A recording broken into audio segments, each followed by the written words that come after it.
So today we're going to be making traditional German sauerkraut. So in traditional German sauerkraut, we see the addition of caraway seeds. Caraway seeds are not necessary in this recipe, but to make a traditional German sauerkraut, we always will use caraway seeds. They have a pretty unique taste, and so if you're not a big fan of the taste of caraway seed, you can just totally omit this from the recipe. But when we're making any kind of sauerkraut, especially traditional German sauerkraut, we see three ingredients: caraway, pickling salt, and cabbage. So the recipe that you have that goes with this video is very step-by-step, and we're going to just go through those steps now. So the first step is basically just to cut your cabbage. So we have a washed, halved cabbage here. We've taken the outer leaves off that tend to be not so nice or a little dirty. We just give it a quick rinse with cold water, and now we are going to remove the core. In order to remove the core, you will grab a chef knife, and you can see that the core is right here. So we're going to do what's called an upside down V cut. So I will try to turn this way so you can see good. So we're going to put the tip of our knife right down to the cutting board and then go down. And the same here. And you can see that we've pretty much completely removed the core. Now we're going to save this core so we can show you a method to use it during fermentation. But traditionally, personally, I use fermentation devices, but you can use this core, and you'll see why in a few moments. Okay, so if there's any other layers that they look a little limp or they don't look great, we're not going to use those. So I'm going to throw that in the carburetor over there. We're now going to slice the cabbage lengthwise through the core. And that's good. So 3 cuts is good. And we're going to take each piece and very evenly cut this cabbage. So it doesn't matter if you're not a pro chef. You want to keep the size of the cut consistent. This causes for, or is good for, even fermentation. So we want to either go a little thicker or thinner, but the key is keeping it the same size. Okay, so we're going to just slice our cabbage up. Now I pre-weighed this cabbage. It's 2 pounds, and that's what's required for the recipe. And then if it starts getting a little wobbly on you, I always teach people to just set it down so it's not so wobbly. You want it to be firm or stable on the bottom. And as we cut, we're just going to add that to our mixing bowl here. Try to break it up with your hands. I actually don't prefer a super thin kraut, so I like to go kind of medium slice.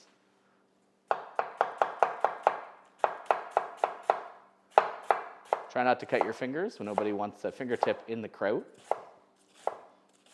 And again, we're getting towards the end here where it can get a bit wobbly, so I'm going to just make some more space, put it down to the flat side, carburetor, and then just continue my cut this way. I've yet to cut myself on camera. I know it's bound to happen sometime. Okay, and then like I said, we'll just move this over and put it in here. So the recipe says that it takes about 15 to 25 minutes. So I guess that really depends on your experience level with cutting and all these things. So don't feel like, it took me 35 minutes. It's going to take what it takes. You want to just take your time and make proper cuts. And then again, going to put it down.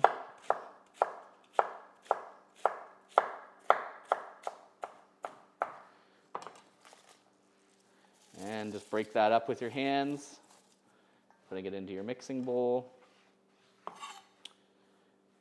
And we're going to grab everything off, every last bit. So we've got our cabbage cut up nicely in our bowl. The next step is pretty simple. We're going to measure our canning salt. So today we're using pickling salt. You can use any kind of salt that doesn't have any other ingredient but salt. So we're going to do a tablespoon of salt. And again, we were using canning salt today. Okay. And we're going to just take that tablespoon and kind of sprinkle it around. And because it's traditional kraut, we're going to do a teaspoon of caraway seed. I don't mind the flavor personally, but some people are not fond of it. So if you don't want to use caraway seed, you can take it right out, or you can add dill seed if you wanted a dill flavored kraut. Mustard seed is fine too. Okay, so we've got our caraway and our salt in there. We're just going to essentially give it a nice little toss. Now there's a trick here, especially if you've never done this before, or maybe you have some physical limitations. You would toss it like this, and you could leave it in the bowl for a half an hour to an hour.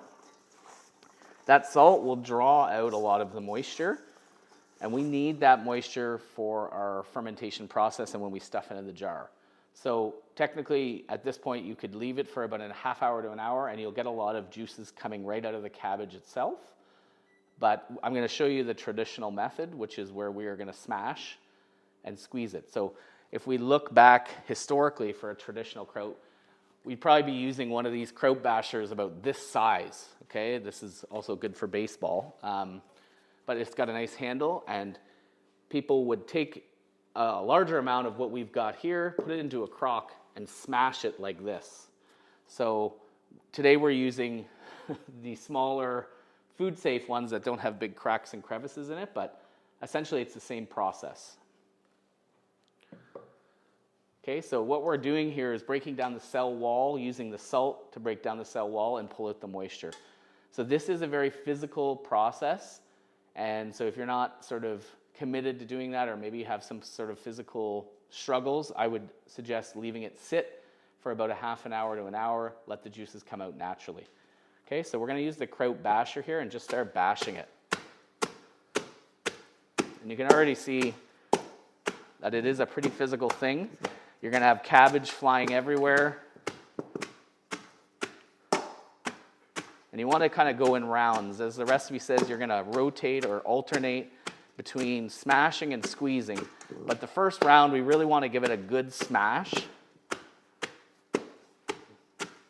Keep in mind that the kraut basher itself is not necessary. It's just then you will have to use your fist to kind of punch it like this. Or you could use like a potato masher. That works good, but these are the best because it's such a solid, dense tool that as you drive down, it breaks that cell wall and crushes the cabbage a little bit, causing the liquid from the cabbage or the water from the cabbage to come out quicker. So we're going to do a good round of bashing.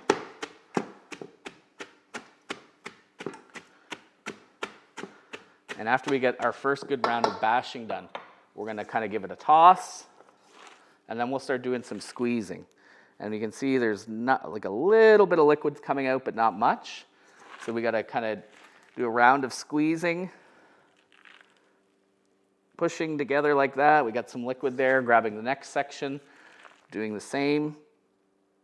You can see my arms are shaking because I'm just so full of muscles, right? But essentially, you really want to squeeze the juices out. So we're going to do that with all of the cabbage. And then once we do a round of that, we're essentially going to go right back to smashing. And then we alternate that until we see quite a bit of liquid at the bottom of your bowl. And once we're at that point, we're going to move into our fermentation vessel. So we've been bashing this for a while now. We're going to go for a round of squeezing. Let's see how much. Now we're getting some really good liquid or juice development. And so you can see that at this point, when you're getting that much out, that you're at a point where you're almost ready to go in the jar. And you can see here, hopefully, that the volume of the cabbage has really drastically dropped. It's been smashed and it's down. So when you're at this point, we see lots of liquid. And when we squeeze it, we're getting just tons out of there. You're almost at a point where you can go into the jar. So you want to see a pretty good layer of what we're calling now the brine, because again, it's a mixture of the cabbage juice and the salt and the caraway seed. We're about ready to go into the jar now. So the cool thing about sauerkraut specifically, but any kind of vegetable fermentation, is we're really kind of taking part in culture and history, right? This has been done for thousands of years, and it's very simple. It's a very simple form of food preservation, which has a lot of health benefits. Okay, so it's now time to take our smashed cabbage, salt, and caraway mixture and put it into our jar. So we have a nice clean canning jar, wide mouth here. So it's really key that everything's clean when we're fermenting anything. So clean hands, clean equipment, and of course a clean fermentation vessel. So our vessel today is going to be this canning jar. We're going to use a canning funnel, and we're essentially going to just start packing that cabbage right into the jar. Pretty simple. Kind of pushing down. Okay, and we'll add a little bit of the brine. You'll be surprised how much we're going to get out of the cabbage that's in the jar. Put a little bit more. Use our hands to push it down. Now this is why these kraut bashers are really excellent. So we can see we've got two different ends on the kraut basher. We've got that's smaller in diameter and larger. So when we're using a regular mouth jar, you would use this end. We're using a wide mouth jar, so we're going to use this end. And we're going to use the kraut basher to push down. And you can see we've got tons of brine in there, right? Okay, so I'm going to compress it down. And we will just keep filling it in here. So it's kind of, every time I do this, I'm thinking, wow, 2 pounds of cabbage into 1 quart jar. It's pretty impressive. So you got a half cabbage stuffed in here, right? So I think that's impressive. So a little bit more in here. And then we're going to give it another push down with the kraut basher. But we're pretty close to done here. You don't want to shoot all your brine out, so just be more gentle on this last one. Yeah, we're pretty close to the top. Okay. Now, we have 2 different sort of setups here or options for you putting a fermenting top on during fermentation. What we have here is the ball spring-loaded airlock top, which I really like. You may be saying to yourself, I don't have any airlock or fermentation topping device. So what we're going to show you is how to use the core. I don't like to do this, but this is an option, okay? So in this case, we can see that the bottom of the cabbage is a little gross, so we're going to cut that off, trim it up a little bit, and we're going to essentially make a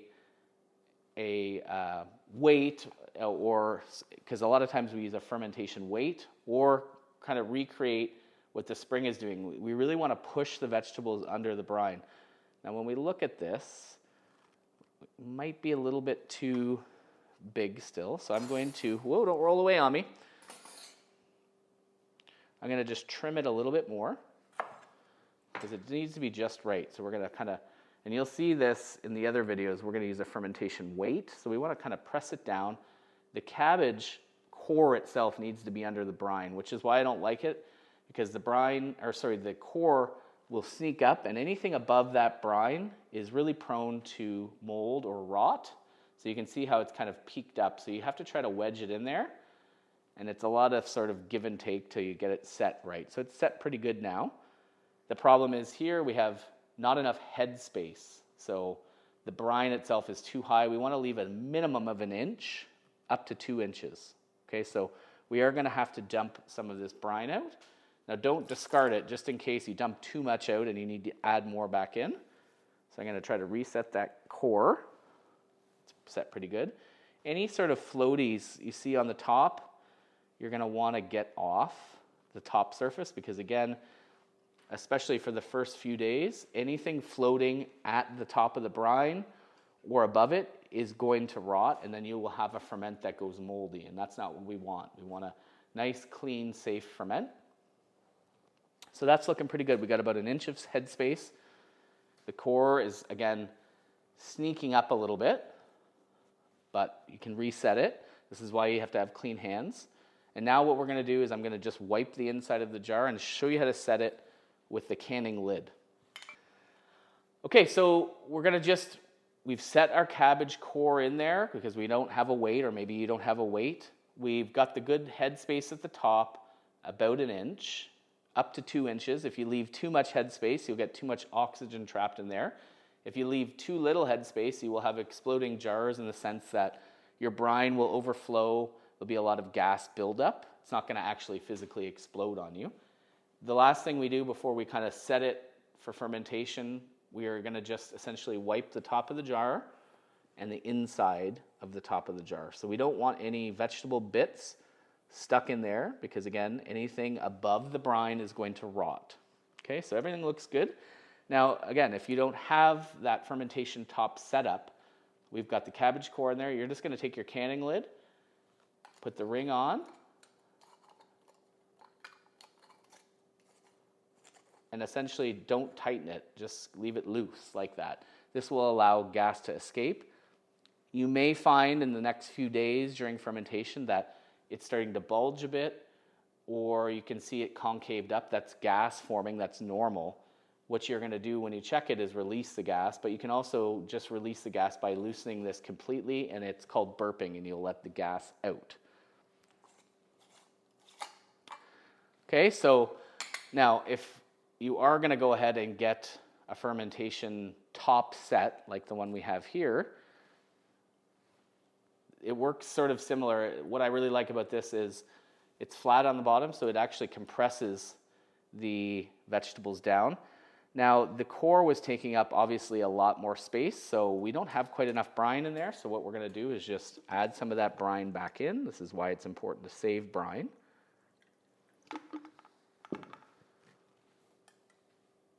And now we're good. We're about an inch and a half. So every time you go to check your ferment, and you're going to kind of let it do its thing and ferment on the counter, you want to give this another wipe on the inside. You don't want anything hanging out in that area above the brine. You can also wipe the outside because it's just, you're going to attract more fruit flies if you don't.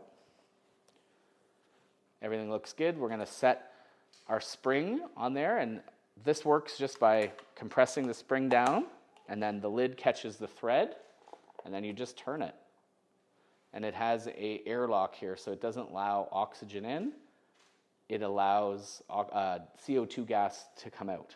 So essentially, we are good to go. So now the last step of this would be to find a good place for fermentation. It needs to be cool and dark, not too hot, because fast fermentation affects the texture and flavor. So we want to go anywhere from 10 to 15 degrees Celsius is ideal in a dark place. This is going to ferment for a minimum of a week. We can start tasting it after a week, and it can go up to 3 to 4 weeks. It really depends on the sour flavor that you're looking for. So I encourage you to taste your ferment throughout fermentation, and when it hits the flavor that you like, then you can take this setup off and just put a regular canning lid on and put it in the fridge. The other thing I want to talk about is, what are we going to do as this ferments? So tomorrow, what I'm going to do is I'm going to get my jar from wherever it's fermenting, take the lid off, have a little look to make sure that there's no floaties on the top. If there are, they need to be removed. So any vegetables floating on the surface are prone to sort of peek their head out and be exposed to the oxygen and other bad microbes that can grow on there. And if everything's good, I'll just, again, give the jar a wipe, reset the weight, in this case the spring, and set it back.